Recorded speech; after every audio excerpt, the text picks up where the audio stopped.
বাড়িতে ভুলে আসা অ্যাডমিট কার্ড পুলিশের উদ্যোগে ফিরে পেল মাধ্যমিক পরীক্ষার্থী আলামিন মোল্লা। উদনা কাদের মাদ্রাসার ছাত্র অ্যাডমিট কার্ড বাড়িতেই ভুলে আসে এবং হরিণখোলা মাদ্রাসা পরীক্ষা কেন্দ্রতে এসে জানতে পারে সে অ্যাডমিট কার্ডটি বাড়িতেই ফেলে এসেছে।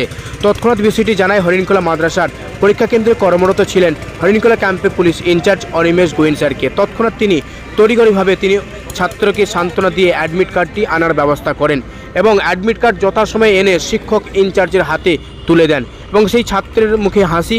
ধন্যবাদ জানান হরিণখোলা পুলিশ ক্যাম্পের ইনচার্জ অনিমেষ গোয়েন স্যারকে।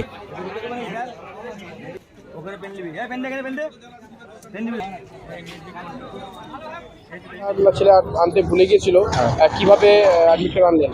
হরিণখোলা পুলিশ সাহায্য করতে তাকে আসলে অ্যাডমিট করে দিচ্ছে, পরীক্ষা দিয়ে সাহায্য করা পেয়ে। কে আনতে সাহায্য করেছে? হরিণখোলা পুলিশ। হরিণখোলা পুলিশ। আপনার ছেলের নাম? আলামিন মোল্লা। আপনার নাম? মন্নম গোরা মোল্লা। কোন মাদ্রাসার ছাত্র? উদনা কাদেরি হাই মাদ্রাসা। আর এখানে কোথায় সিট পড়েছে? হরিণখোলা। হরিণখোলা। অ্যাডমিট কার্ড আনতে ভুলে গেছিল? হ্যাঁ বলেছি। বলুন। হ্যাঁ ভুলে গেছিল, আমি নিয়ে কিনতে দিয়েছি।